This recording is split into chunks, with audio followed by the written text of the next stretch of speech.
बच्चे हमारे पास last time जब हमने डी ब्लॉक के बारे में पढ़ा था, डी ब्लॉक में हमने बिहेवियर ऑफ ऑक्साइड्स और उससे पहले हमने इनकी जो मैग्नेटिक प्रॉपर्टीज है उनको बहुत अच्छे से डिटेल में डिस्कस किया था, है ना। और फिर उसके बाद मैग्नेटिक प्रॉपर्टीज के थ्रू होते हुए हमारे पास कुछ सर्टेन दो टाइप के, मतलब वैसे तो बहुत ज्यादा होते थे लेकिन हम स्पेसिफिकली दो कंपाउंड्स को डिस्कस करने वाले हैं। ये हमारे सिलेबस के अकॉर्डिंगली अब इतनी ही है। इन्हीं में से क्वेश्चन में, मतलब जो भी इन्हीं में से एग्जाम्स के अंदर क्वेश्चन पूछा जाएगा।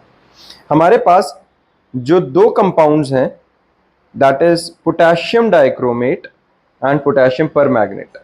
These are the two compounds जिनके बारे में क्वेश्चन डिस्कस होने वाला है। इसके अलावा ऐसा नहीं है कि और नहीं होते, एन नंबर ऑफ कंपाउंड्स होते हैं, लेकिन एनसीईआरटी के अकॉर्डिंगली, लेटेस्ट सिलेबस के अकॉर्डिंगली सिर्फ यही दो क्वेश्चन है जिन पे पूछा जा रहा है। अब है क्या, देखो पोटेशियम डाइक्रोमेट क्या है, K2Cr2O7, और पोटेशियम मैग्नेट क्या है, KMnO4। तो एक एक करके हम स्टार्ट करते हैं।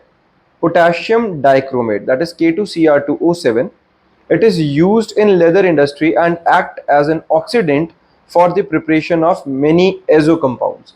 azo compounds क्या होते हैं, मेनली azo dyes होते हैं जो स्पेसिफिकली किसी चीज के अंदर कलर इंट्रोड्यूस करने के काम आते हैं। ठीक है, ये मेनली azo dyes होती हैं। जैसे अगर जो मान लो कुछ भी लेदर इंडस्ट्री के अंदर लगा रहे हैं अगर हम, तो हमें अलग अलग कलर देना उन चीजों को। अगर जो मान लो वॉलेट्स बन रहे हैं, बेल्ट्स बन रही हैं या शूज बन रहे हैं, कुछ भी उनके अंदर जो सर्टेन कलर आ रहा है उसके लिए हमारे पास एजो कंपाउंड्स में ये यूज होता है। अब है प्रिपरेशन कैसे है इसकी। प्रिपरेशन में potassium dichromate is prepared bye chromite और FeC2O4। लिखते चलेंगे बेटा छोटा छोटा सा। हमारे पास और कौन सा है, FeC2O4 दैट इज क्रोमाइट और। When the chromite ore is fused with sodium or potassium carbonate in free excess of air। क्या कर रहे हैं हम, पोटेशियम कार्बोनेट, पोटेशियम हमारे पास पोटेशियम कार्बोनेट क्या हुआ, Na2CO3, उसको हम जो हमारे पास क्रोमाइट ओर है दैट इज FeCr2O4, इसके साथ जब हम रिएक्ट करा रहे हैं इन दी ओपन या इन एक्सेस ऑफ ऑक्सीजन। ठीक है, ओपन एयर का मतलब यही होता है, कोई रिस्ट्रिक्शंस नहीं है, access of oxygen, access of air है।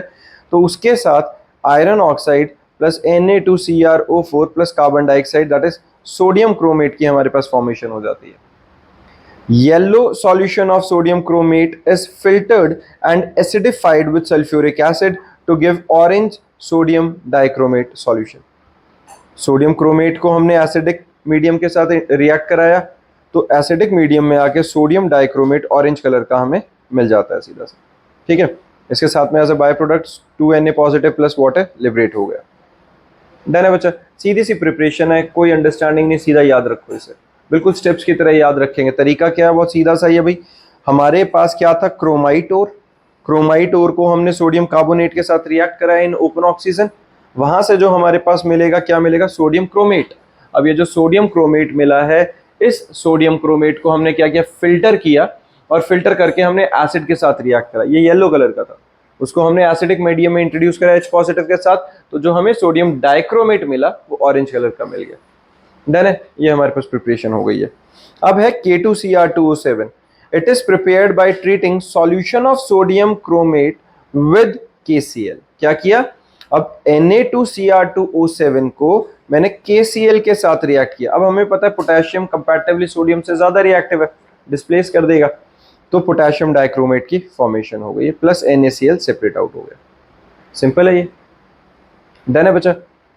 Orange coloured crystal of K2Cr2O7 separates out. यहाँ पे जो हमें मिलेगा पोटेशियम डाइक्रोमेट ऑरेंज कलर के छोटे छोटे क्रिस्टल्स की फॉर्म में निकल के आ गया अपने पास।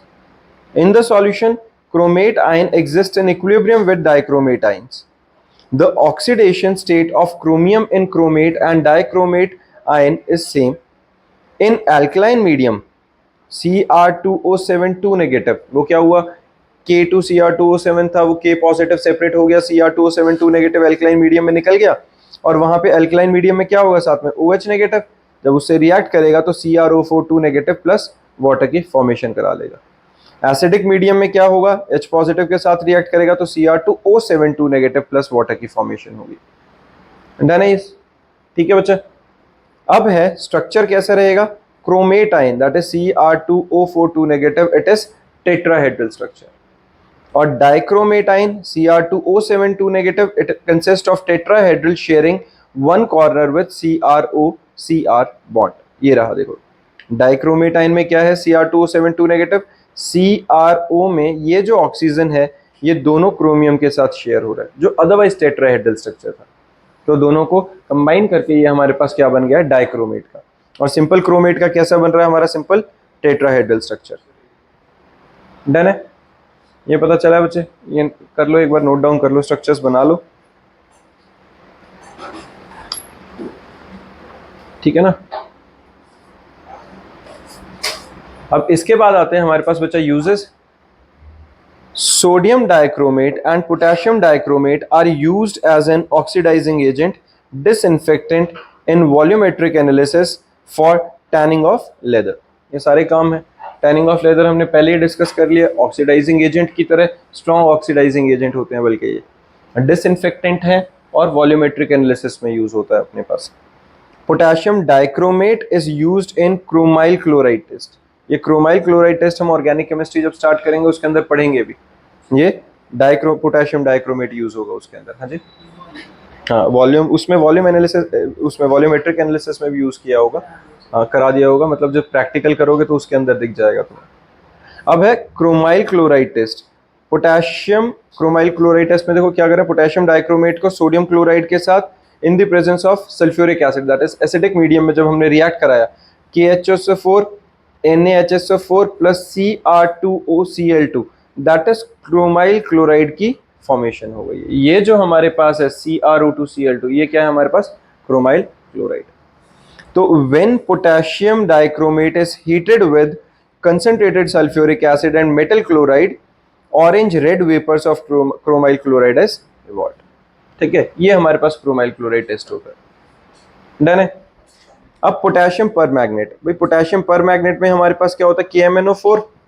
It is powerful oxidising agent in the solution and act as a strong bleaching agent. Done. Preparation, potassium permanganate is prepared by pyrolusite. ये क्या है, MnO2, इसका ओर है जो, इसको हम MnO2 को पोटेशियम हाइड्रोक्साइड के साथ रिएक्ट करेंगे, फिर वही इन ओपन एक्सेस एयर, तो ये हमारे पास K2MnO4 that is potassium magnet plus water की फॉर्मेशन हो जाती है। डन है, ये रिएक्शन लिख लो बस साथ में, और ये याद रखना ये पायरोल्यूसाइड जो है हमारे पास, ये क्या है, इसका ओर है जो MnO2, और उसको जब हम क्या कर रहे हैं, पोटेशियम हाइड्रोक्साइड के साथ इन ओपन एयर हम रिएक्ट करा रहे हैं, तो पोटेशियम मैग्नेट की फॉर्मेशन हो जाती है अपने पास। ठीक है, potassium magnet K2MnO4 is of green color.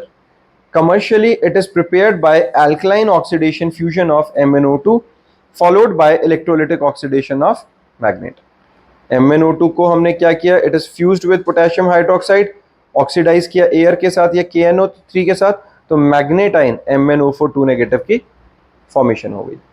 ठीक है, अब MnO4 2 नेगेटिव की इलेक्ट्रोलिटिक ऑक्सीडेशन कराई एल्कलाइन सॉल्यूशन में, तो MnO4 नेगेटिव बन गया, that is permanganate ion की फॉर्मेशन हो गई। In the laboratory a manganese ion salt is oxidised by peroxodisulphate to permanganate, that is MnO4 2 negative को MnO4 negative plus electron release हो गया एक, तो वो 2 negative से सिंगल नेगेटिव बच गया। अब इसको हमने क्या किया, Mn2 पॉजिटिव के साथ S2O8 2 नेगेटिव प्लस वाटर, इसके साथ रिएक्ट किया तो MnO4 negative plus 10SO4 2 negative plus 16H positive liberate हो गए हमारे पास। स्ट्रक्चर सीधा सा है बच्चे MnO4 2 नेगेटिव का, ठीक है, वही टेट्राहेड्रल ज्योमेट्री है, टेट्राहेड्रल मैग्नेटाइन ग्रीन कलर का पैरामैग्नेटिक बिहेवियर, और ये टेट्राहेड्रल पर मैग्नेट आयन पर्पल कलर का रहेगा ये हमारे पास, और ये डायमैग्नेटिक प्रॉपर्टी पोजेस करता है। ये ध्यान रखना बच्चा, 2 नेगेटिव जब था, जब हमारे पास यहाँ पे ये 2 नेगेटिव है, तो ये हमारे पास क्या है, पैरामैग्नेटिक, और जब सिंगल नेगेटिव वाला है तो हमारे पास क्या आएगा, ये डायमैग्नेटिक होगा। क्लियर है ये? पी पाई डी पाई बॉन्डिंग है इनके बीच में। पी पाई डी पाई समझ में आती है, जब सेंट्रल मेटल का एक पी ऑर्बिटल और मतलब या दूसरे वाले का पी ऑर्बिटल और सेंट्रल एटम का डी ऑर्बिटल ओवरलैप करके बॉन्ड बनाता है, तो पी पाई डी पाई बॉन्ड बन रहा है इनमें। डन। अब हमारे पास आता है बच्चे application of transition metals. Application of transition metals क्या है, इनको मैंने यहाँ पे लिखा ही नहीं हुआ है। रीजन क्या है भाई, सीधा सीधा पढ़ने वाली बातें हैं, जैसे बच्चों की तरह तुम एक बार एनसीईआरटी रीड करोगे तो सामने सामने तुम्हें डिटेल में दिख जाएगा। वो एप्लीकेशंस रीड कर लेना है। और अदरवाइज में मैं बता रहा हूँ इस चैप्टर के लिए सिर्फ ये नोट्स इनफ नहीं रहेंगे, इस चैप्टर के लिए NCERT line to line read करनी है, जो एक डी एंड एफ है और एक कोऑर्डिनेशन कंपाउंड है। जितना हो सके उसको बिल्कुल एनसीईआरटी से लाइन टू लाइन रीड करना है। करना तो सारा ही कुछ है, ठीक है। मतलब तुम्हें मैं अभी की एक स्टोरी बताऊं, अगर तुम्हें पता है नीट के पेपर के अंदर कुछ एक्स्ट्रा ग्रेस मार्क्स मिले हैं, किस वजह से? क्योंकि नीट के अकॉर्डिंगली जो एनटीए कहता है वो ये कहता है कि सिर्फ एनसीईआरटी बुक प्रिस्क्राइब्ड है, सिर्फ उसको पढ़ो। और अपना इसके अंदर तुम्हारी एनसीईआरटी की बायो की बुक के अंदर एक कुछ गलत वर्ड लिखा हुआ था, बच्चों ने उसके अकॉर्डिंगली आंसर दिया था। फिजिक्स के अंदर, सॉरी बायो नहीं, फिजिक्स के क्वेश्चन में एक एनसीईआरटी के अंदर जो आंसर था उसको फॉलो करके बच्चों ने आंसर दिया था, जो कि एनटीए ने गलत बोला, ये आंसर ठीक नहीं है। तो बच्चों ने यही कहा था कि मतलब जब जिस टाइम पे डिस्कशन हुआ है तो ये है कि वो एनसीईआरटी के अंदर लिखा हुआ है, तो एनसीईआरटी को इतनी रेलेवेंट बुक माना जाता है कि उसकी वजह से ग्रेस मार्क्स देने पड़े, जबकि किसी हेल्प बुक में वो नहीं लिखा है, सिर्फ एनसीईआरटी में वो गलत लिखा हुआ है। तो उसकी वजह से एनसीईआरटी बहुत ज़्यादा प्रिस्क्राइब्ड है, एनटीए लगा लो या कोई भी अपनी एग्जामिनेशन एजेंसीज है, कोशिश करना लाइन टू लाइन पढ़ेंगे। केमिस्ट्री तो बिल्कुल पढ़ डालो बच्चे हर चैप्टर के लिए, स्पेसिफिकली इनऑर्गेनिक और ऑर्गेनिक तो पूरी एनसीईआरटी तुम्हें लाइन टू लाइन पढ़नी चाहिए। डाउट्स आएंगे डिस्कस करेंगे, नोट्स हैं अपनी इंपॉर्टेंस है उसकी, लेकिन इनके बाद भी एनसीईआरटी तुम्हें रीड कर लेनी है। डन है? तो ये जो यूजेस हैं वहाँ पे क्लियरली लिखे हुए हैं, पढ़ते हुए अगर डाउट आएंगे तो हम डिस्कस कर लेंगे। अब हमारे पास आता है बच्चे लेंथनॉइड्स। डी ब्लॉक खत्म, एफ ब्लॉक स्टार्ट। अब लेंथनॉइड पता है सबको क्या है? जब हम पीरियोडिक टेबल की बात कर रहे हैं, हमारे पास जब ये पीरियोडिक टेबल है तो इस पीरियोडिक टेबल के अंदर यहाँ पे 57 से 71 वाले ये कहाँ है? ये। और इनमें जो सबसे पहला एलिमेंट है इसका नाम क्या है बच्चे? लेंथनम। जो ये 57th पे है वो क्या है? लेंथनम। उसी के नाम पे इसका हमने पूरी सीरीज का नाम रख दिया लेंथनॉइड सीरीज, ठीक है। और इसके नीचे जो है 89 से 103 वाले, इसके अंदर क्या है? ये जो इस पूरी सीरीज का हमने नाम रखा हुआ वो क्या है? एक्टिनाइड सीरीज, ठीक है। तो लेंथनाइड और एक्टिनाइड ये हमारे पास एफ ब्लॉक है। अब हम इनको पढ़ने वाले हैं, क्लियर है?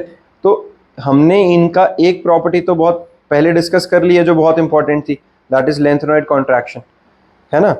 अब हमारे पास सबसे पहले इसकी आती है इलेक्ट्रॉनिक कॉन्फ़िगरेशन, साथ में लिखेंगे बच्चा। इलेक्ट्रॉनिक कॉन्फ़िगरेशन हमारे पास क्या है लेंथनॉइड्स की? Xenon Xe 4f0 to 14 5d0 to 1 6s2 4f0 to 14। Obvious सी बात है भाई, f ऑर्बिटल के अंदर 14 इलेक्ट्रॉन्स फिल होंगे, पूरी सीरीज आ जाएगी हमारे पास। जब 4f के अंदर इलेक्ट्रॉन्स भरे जाएंगे तो हमारे पास लेंथनॉइड सीरीज आ जाएगी। और d के अंदर कितना है देखो? 0 to 1। इसमें 5d के अंदर इलेक्ट्रॉन सिर्फ 0 या 1 रहेंगे और 6s2 कंप्लीटली फिल्ड रहेगा। अगर इलेक्ट्रॉनिक कॉन्फ़िगरेशन लिख के देखोगे तो आइडिया लग जाएगा तुम्हें। वो देखा भी था हमने कि डी ऑर्बिटल के बीच में ही तो ये सेटल हो रहा था, ठीक है। तो हमारे पास अब इसमें देखो बच्चा, सीरियम, गैडोलिनियम एंड ल्यूटेटियम, ये क्या है? These contain 1 electron in 5d orbital, सिर्फ इन 3 के पास है, with atomic number 58, 64 and 71.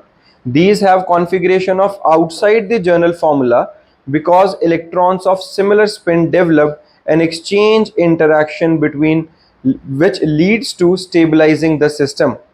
ये एक्सेप्शन है, ये याद रखेंगे। वहां पर 5d0 to 1 सिर्फ इनकी वजह से हमने लिखा है, सीरियम, गैडोलिनियम और ल्यूटेटियम, ये सिर्फ 3 ऐसे एटम्स हैं जो कि 58, 64 और 71 वाले, जिनका डी ब्लॉक के अंदर कोई इलेक्ट्रॉन है। क्लियर है ये बात? ठीक है। तो इनमें होता क्या है? They have configuration of outside the general formula because electrons of similar spin developed an exchange interaction which leads to stabilizing the system. The f electrons of similar spin repulsion is less by the amount called the exchange energy on an electron, but the number of f electrons with parallel spin, the greater of exchange interaction and greater stability. This is the basis of Hund's rule and uses to derive the electronic arrangement of cerium, gadolinium और lutetium. ठीक है, ये एक तरह से पूरा मैंने answer लिख दिया बिल्कुल बुकिश लैंग्वेज के अंदर। ठीक है, अगर जो मान लो तुमसे रीजन पूछा जाता है, जिसके चांसेस, मतलब मैं ये नहीं कह रहा कि बहुत ही रेलेवेंट है, बट फिर भी अगर पूछा जाता है इनके एक्सेप्शनल इलेक्ट्रॉनिक कॉन्फ़िगरेशन का रीजन, तो यही आंसर है हमारे पास कि इन अकॉर्डिंग्स टू हुंड्स रूल हम क्या बात कर रहे होते हैं, number of f electrons with parallel spin, the greater the exchange interaction and greater is the stability. जितनी एक्सचेंज एनर्जी ज्यादा होगी, रिलीज होगी, उतनी ज्यादा स्टेबिलिटी होगी वहां पे। उस एक्सचेंज एनर्जी के ज्यादा होने की वजह से ये तीनों एक्सेप्शनल इलेक्ट्रॉनिक कॉन्फ़िगरेशन पोजेस करते हैं। बस ये रीजन पता होना चाहिए तुम्हें। अब आते हैं, देखो सीरियम की इलेक्ट्रॉनिक कॉन्फ़िगरेशन क्या है बच्चे हमारे पास, Xc4f1 5d1 6s2। The cerium atom contains 1 electrons in 5d orbital, but 4f and 5d energy levels are very close in term of energy. Therefore, half-filled orbital of 4f block chemical element like cerium is slightly more stable than the orbital with the additional electron. Electronic configuration of gadolinium. The electronic configuration of f block chemical element like gadolinium is xenon 4f7 5d1 6s2। इसमें भी 5d1 में एक आ रहा है, and इसमें क्या रहेगा, it contains 7 electrons with a parallel spin in the 7 f orbitals with the maximum stability of f orbital. Here the half filled energy level stabilizes the exchange energy in the 4f orbital of the gadolinium atom। या तो सीधा समझ में आ रहा है ये वाला। तो 4f अब जो 5f है, f के अंदर 7 electrons half field electronic configuration करेगा, वो इसे स्टेबलाइज कर रहा है। ठीक है बच्चा। अब आता है inner transition elements f block. पूरा हमने लेंथेनॉइड जो पढ़ा था उसके 3 एक्सेप्शनल के लिए डिस्कस किया है अभी। अब हम ओवरऑल जब हम पूरा पढ़ना शुरू कर रहे हैं, वापस से वही जो अभी तक हमने डिस्कस किया उसी को वापस बता रहा हूं एक बारी। देखो, दे हैव 2 सीरीज, लेंथेनॉइड और एक्टिनॉइड्स, यही है। 14 element following lanthanum, 14 elements following actinium, ये रहेगा। इलेक्ट्रॉनिक कॉन्फ़िगरेशन लेंथेनॉइड की क्या है, 6s2 5d021 4f1 to 14। और एक्सेप्शनल हमने अभी डिस्कस किया, सीरियम है ना, गैडोलिनियम और ल्यूटेटियम, इनके पास इलेक्ट्रॉन है 5d ऑर्बिटल में, बाकी किसी के पास नहीं था। हमने अभी रीजन के साथ डिस्कस किया ये। अब इनके ट्रेंड्स की बात करते हैं। Atomic and ionic radii. The atomic and ionic radii decreases from lanthanum to lutetium. अब लेंथेनम टू ल्यूटेटियम क्या है, लेंथेनम हमारे पास पहला था ना, देखो एक बारी पीरियोडिक टेबल के अंदर जब हम इसकी बात कर रहे हैं तो लेंथेनम हमारा कौन सा बचा, लेंथेनॉइड सीरीज के अंदर पहले वाला लेंथेनम है और लास्ट वाला ल्यूटेटियम है। तो यहाँ से यहाँ आते आते साइज डिक्रीज होना चाहिए। क्यों होना चाहिए, सेम शेल के अंदर इलेक्ट्रॉन्स हैं होंगे, तो नेट इफेक्टिव अट्रैक्टिव फोर्स जो रहेगी, नेट इफेक्टिव न्यूक्लियर चार्ज पर इलेक्ट्रॉन इंक्रीज होता जा रहा है, अट्रैक्टिव फोर्स बढ़ती जा रही है, साइज डिक्रीज करता जाएगा, है ना। ये तो सीधा सा है, ये बात समझ में आई है। अब हमारे पास तो लेंथेनॉइड के अंदर एटॉमिक आयनिक रेडियाई का ये समझ में आ गया। The atomic and ionic radii decreases from lanthanum to lutetium. This is due to the unique property of lanthanoid which is known as lanthanoid contraction. अब लेंथेनॉइड कॉन्ट्रैक्शन का क्या सीन है हमें पता है ऑलरेडी। लेंथेनॉइड कॉन्ट्रैक्शन की वजह से क्या रहेगा, जो आउटर शेल है वो भी और अट्रैक्ट होता रहेगा। जितने इलेक्ट्रॉन्स तुम डी के अंदर डालते रहोगे, एफ के अंदर अगर नंबर ऑफ इलेक्ट्रॉन्स ऐड हो रहे हैं तो हर एक इलेक्ट्रॉन के बदले क्या हो रहा है, न्यूक्लियस स्ट्रॉन्ग होता जा रहा है। एफ वाला कुछ खास पार्टिसिपेट कर नहीं रहा है उसके लिए, तो आउटरमोस्ट शेल जो होती है उसके लिए ऊपर अट्रैक्टिव फोर्स लगती रहेगी और ओवरऑल उसका साइज डिक्रीज करता जाएगा। लेंथेनॉइड कॉन्ट्रैक्शन वही है, हमने पहले डिस्कस किया डिटेल में। इसमें क्या था, मैं एक बार फिर से अगर एग्जांपल दूं तो क्या रहता है कि जो poor shielding and screening effect है, जब हम डी एफ ऑर्बिटल के अंदर 14 इलेक्ट्रॉन्स फिल करते हैं तो हर इलेक्ट्रॉन के लिए एक रिस्पेक्टिव प्रोटॉन फिल होता है न्यूक्लियस के अंदर, और उस न्यूक्लियस की जो स्ट्रेंथ है वो इंक्रीज करता जा रहा है। आर्यन बच्चे ध्यान दो, तो उस न्यूक्लियस की जो स्ट्रेंथ कॉन्टिन्यूसली इंक्रीज होती जा रही है, उस स्ट्रेंथ को एफ ऑर्बिटल वाला यूटिलाइज नहीं कर रहा है। एफ ऑर्बिटल वाला अगर यूटिलाइज नहीं करेगा तो आउटरमोस्ट शेल जो होगी, क्योंकि ये देखो ये सेकंड लास्ट से भी मतलब थर्ड लास्ट शेल है एफ वाली, एफ के बाद डी आती है, डी के बाद एस आता है बाहर। इलेक्ट्रॉनिक कॉन्फ़िगरेशन अगर तुम देखोगे तो यही है ना, 6s to 5d 4f, 4 5 और 6s तक जा रखा है। तो एफ ऑर्बिटल के इलेक्ट्रॉन्स के हिस्से का जो स्ट्रेंथ होगी वो किस पे जाके लगेगी, न्यूक्लियस से 6s पे। तो एस वाला ऑर्बिटल छोटा होता जाएगा तो ओवरऑल एटम का साइज डिक्रीज करता जाएगा। और ये जो poor shielding and screening effect offered by F orbital है, उसी की वजह से जो डिक्रीज इन साइज है उसको हम क्या कहते हैं, लेंथेनॉइड कॉन्ट्रैक्शन, है ना। तो लेंथेनॉइड कॉन्ट्रैक्शन क्या है, the filling of 4f orbital before 5d orbital results in the regular decrease in atomic radii called lengthenoid contraction. The factor responsible for lengthenoid contraction is similar to that of ordinary transition series, that imperfect shielding of one electron by another in the same set of orbitals। जो improper shielding और screening है उसकी वजह से क्या हो रहा है, जो नेट इफेक्ट है न्यूक्लियर चार्ज का वो आउटरमोस्ट शेल पे होकर साइज डिक्रीज हो रहा है। The decrease in atomic radii is not regular, but decrease in ionic radii of M3 positive ions are quite regular। अब है consequences of lengthenoid contraction, ये इंपॉर्टेंट है क्योंकि इसके ऊपर क्वेश्चंस बनेंगे कंसेप्चुअल्स जो बनेंगे। अब लेंथेनॉइड कॉन्ट्रैक्शन से होता क्या है बच्चा, लेंथेनॉइड कॉन्ट्रैक्शन से सबसे पहले basic character of oxides and hydroxides में क्या फर्क पड़ेगा। Due to lanthanoid contraction the covalent nature of lanthanum, जो लेंथेनॉइड्स हैं Ln रिप्रेजेंट कर रहा है उसको, एंड OH हाइड्रोक्साइड बना रहे हैं लेंथेनियम हाइड्रोक्साइड्स, उनके बीच में जो कोवेलेंट नेचर है वो इंक्रीज करता जा रहा है and the basic character of oxides and hydroxides decreases. जितना जितना लेंथेनॉइड कॉन्ट्रैक्शन ज्यादा होता जाएगा उतना कोवेलेंट कैरेक्टर डोमिनेट करता जाएगा, जितना कोवेलेंट कैरेक्टर डोमिनेट करता जाएगा। ये पता है ना क्यों, पता है तुम्हें ये वाला पार्ट कि कोवेलेंट कैरेक्टर डोमिनेट क्यों करता है। हाँ जी, हमारे पास आता है बच्चे consequences of lanthanoid contraction. Lanthanoid contraction के अंदर के बारे में हमने बहुत अच्छे से डिस्कस किया हुआ ऑलरेडी। अब इसके कॉन्सिक्वेंसेस क्या है, देखो लेंथेनॉइड कॉन्ट्रैक्शन नाम से ही समझ में आ रहा है कॉन्ट्रैक्ट हो रहा है, कुछ कॉन्ट्रैक्ट हो रहा है तो डेफिनेटली उसके साइज के अंदर डिफरेंस आ रहा होगा, और उसके साइज के डिफरेंसेस की वजह से जो उनके बिहेवियर में चेंजेस आएगा उन सारों की लिस्ट है अपने पास। तो पहले वाला जो स्टार्टिंग है उसके अंदर हम क्या बात कर रहे हैं, बेसिक कैरेक्टर ऑफ ऑक्साइड्स। अब ये बेसिक कैरेक्टर ऑफ ऑक्साइड्स में क्या आएगा बच्चा, basic character of oxides and hydroxides. Due to lanthanoid contraction the covalent nature of lanthanoid hydroxide bond increases and the basic character of oxides and hydroxide decreases from LaOH thrice to LuOH thrice. मतलब starting से लेके last तक जाते जाते lanthanoid contraction की वजह से size decrease होता जा रहा है, यही था ना हमारे पास। तो जितना हमारे पास साइज डिक्रीज होता जाएगा उतना उतना क्या होता है, कोवेलेंट नेचर इंक्रीज होता जाता है। अदरवाइज मेटल्स हैं, हमें पता है मेटल्स हैं, मेटल का की प्रॉपर्टी क्या होती है, मेटल की प्रॉपर्टी आयनिक बॉन्ड बनाने की। लेकिन हमें यह भी पता है कि जितना साइज छोटा होता जाएगा मेटल का उतना ही वो नॉन मेटल के इलेक्ट्रॉन क्लाउड को अपनी तरफ अट्रैक्ट करेगा। याद है +1 के अंदर हमने रूल पढ़ा था ये वाला, जिसके अंदर हमने क्या पढ़ा था, partial covalent character in ionic compounds. तो उसमें हमने यही पढ़ा था कि अगर कभी आयनिक कंपाउंड के अंदर जितना मेटल का, जितना केटाइन का साइज छोटा होगा उतना वो एनाइन के इलेक्ट्रॉन क्लाउड को अपने साथ शेयर करना शुरू करेगा। जितना शेयर करना शुरू करेगा उतना वो फिर क्या हो गया, ये तो कोवेलेंट कैरेक्टर डेवलप हो गया। अगर कोवेलेंट कैरेक्टर डेवलप हो गया तो मतलब उसके अंदर क्या आ जाएगा, तो जैसे जैसे उसका साइज डिक्रीज हो रहा है वैसे वैसे कोवेलेंट कैरेक्टर इंक्रीज होता जा रहा है, इलेक्ट्रॉन क्लाउड ज्यादा शेयर कर रहा है। कोवेलेंट कैरेक्टर जितना इंक्रीज होता जाएगा उतना बेसिक कैरेक्टर डिक्रीज होता जाएगा। ये याद है metal non metal 10th class से हम पढ़ते आ रहे हैं, जितना ज्यादा आयनिक बॉन्ड होता है उतना बेसिक कैरेक्टर ज्यादा होता है। जितना कोवेलेंट कैरेक्टर डेवलप होता जाएगा उतना उसका बेसिक कैरेक्टर जो होगा बेसिकली हाइड्रोक्स और ऑक्साइड्स का वो क्या होता जाएगा, डिक्रीज होता जाएगा। डन है। फिर हमारे पास आता है बच्चा similarity in the size of radii of element of second and third transition series. ये हमने ऑलरेडी डी ब्लॉक में पढ़ा था।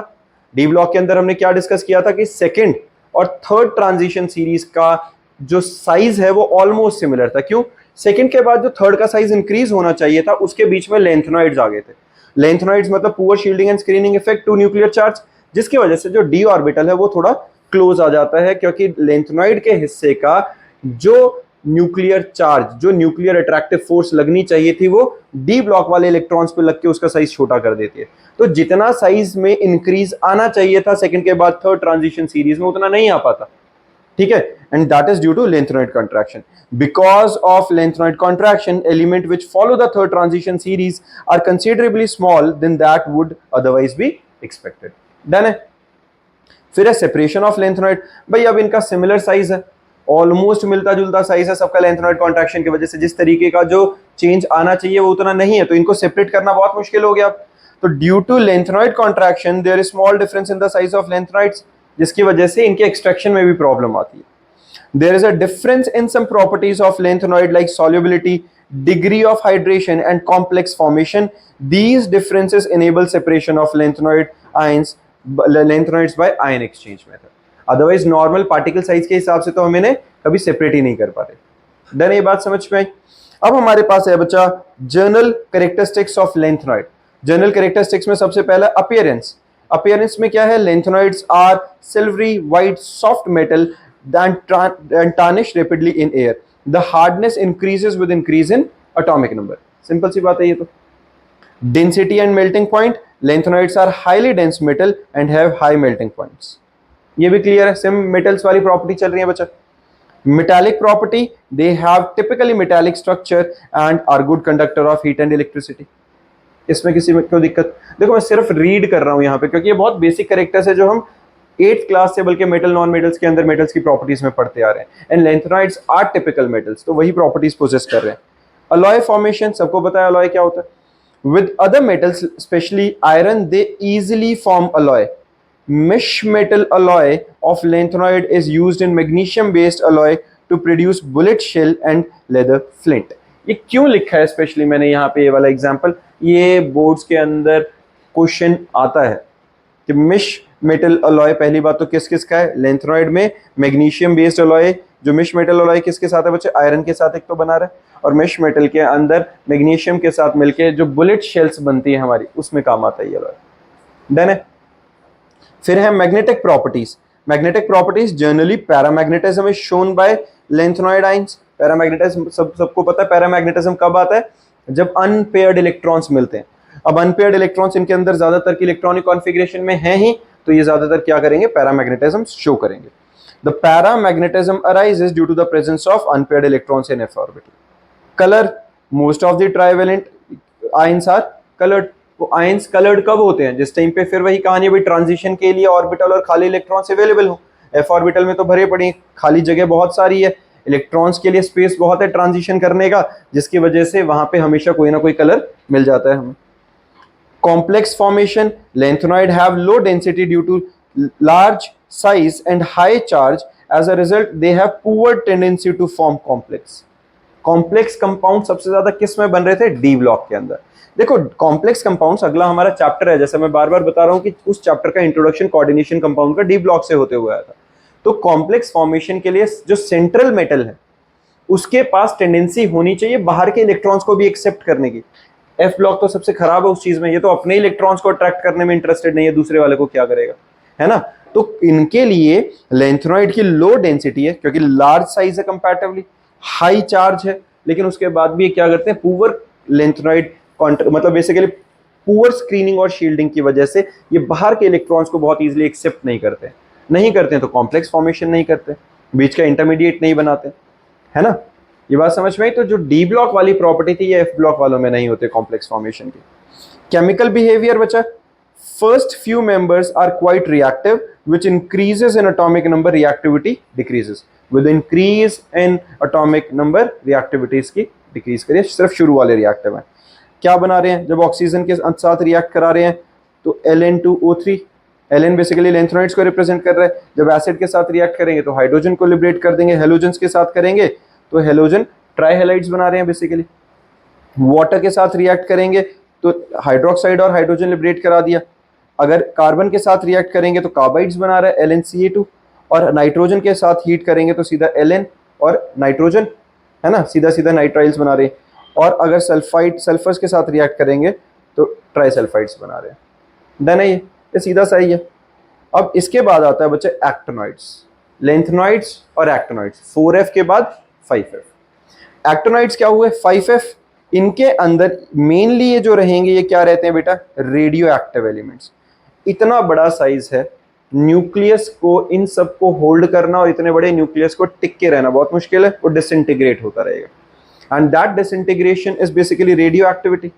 तो जितना बड़ा साइज होता रहेगा, वैसे भी पीरियोडिक टेबल में जितना नीचे की साइड आते जाओगे उतना एलिमेंट्स का साइज बढ़ता जाता है और रेडियो एक्टिव प्रॉपर्टी इंक्रीज होती रहती है. तो ये रेडियो एक्टिव है सबसे ज्यादा. और 5F1214 6D0217 7s2, ये हमारे पास क्या है? Standard electronic configuration. लिख लो बच्चे ये किसके लिए है हमारे पास? एक्टिनॉइड्स के लिए. 5F1214 6D के अंदर सिर्फ एक इलेक्ट्रॉन आएगा और 7s2. Actinoids have greater tendency to form complexes due to high nuclear charge and smaller size of their atom. Lanthanoid के कंपैरेटिवली एक्टिनॉइड्स के अंदर कॉम्प्लेक्स बनाने की कैपेबिलिटीज ज्यादा है. समझ रहे हो? इनका क्या है? इनका चार्ज ज्यादा है, साइज कंपैरेटिवली चार्ज से छोटा है. ऐसा नहीं है कि बहुत छोटे साइज के, बहुत बड़े साइज के एटम्स है कंपैरेटिवली अदर एटम्स. लेकिन उस साइज के रिस्पेक्ट में चार्ज बहुत ज्यादा है, न्यूक्लियस बहुत स्ट्रांग है, तो ये फिर भी कॉम्प्लेक्सेस बना सकते हैं comparative to lanthanoid. Ionic size कैसा रहेगा बच्चा? The radii of trivalent and quadrivalent ions of actinoid contract slightly with increase in atomic number due to actinoid contraction. Same जैसे लेंथेनॉइड कॉन्ट्रैक्शन है उसी तरीके से एक्टिनॉइड कॉन्ट्रैक्शन होगा, तो इनका साइज जैसे जैसे आयनिक फॉर्म में होगा with increase in atomic number size decrease करता जा रहा है, लेकिन वो स्लाइटली डिक्रीज है। This contraction result from poor shielding, results due to the poor shielding experienced by 5f और इलेक्ट्रॉन्स। अल्टीमेटली है तो f ऑर्बिटल, तो poor shielding and screening effect देंगे जिसकी वजह से ओवरऑल साइज इनका क्या करेगा? डिक्रीज करता जाएगा। ये बात समझ में आ रही है? ऑक्सीडेशन स्टेट बचा, actinoid show a variety of oxidation states due to comparable energies of 5f, 6d and 7s energy levels. क्या होगा? 5f, 6d और 7s, f के 7, d के 5, s का 1, इतने सारे ऑर्बिटल्स अवेलेबल हैं। मल्टीपल हाइब्रिडाइजेशन स्टेट्स अवेलेबल है। मल्टीपल हाइब्रिडाइजेशन स्टेट्स हैं, इलेक्ट्रॉन कहीं कहीं जंप करके अगली शेल्स में जा सकता है, वेरिएबल ऑक्सीडेशन स्टेट पोजेस कर सकते हैं। Magnetic property, actinoids are strongly paramagnetic क्योंकि ज्यादातर अनपेयर्ड इलेक्ट्रॉन्स ही हैं इसमें। कलर ऑफ आयंस, सेम वही कहानी, actinoids are ions are colour due to FF transition, क्योंकि इलेक्ट्रॉन्स हैं अवेलेबल और FF ऑर्बिटल के अंदर ये ट्रांजिट कर सकते हैं तो कलर पोजेस करेंगे। डन है बच्चा? इसके बाद आता है हमारे पास similarity between actinoids and lanthanoids. Similarity में सबसे पहले है both of them exhibit +3 oxidation state predominantly, ज्यादातर +3 सबके पास है ही है। Both are electropositive and high reactive, like lanthanoid contraction there is actinoid contraction and they show ion exchange behaviour. Both series f orbital are progressively filled. Done है? इसी के साथ हमारा पूरा D and F block chapter खत्म हो जाता है। इस चैप्टर की बच्चे तुम्हें जो specifically NCERT line to line read करनी है, इससे पहले फिजिकल केमिस्ट्री थी, नहीं भी पढ़ा था, चल गया था, लेकिन इसमें इनऑर्गेनिक और ऑर्गेनिक के अंदर लाइन टू लाइन NCERT पढ़ेंगे। नोट्स गो थ्रू कर लेना, लेकिन अपने भी NCERT से लाइन टू लाइन नोट्स बनाते चलना, ठीक है? और फिर बाकी क्वेश्चन आंसर्स के डाउट्स के साथ मिलते हैं।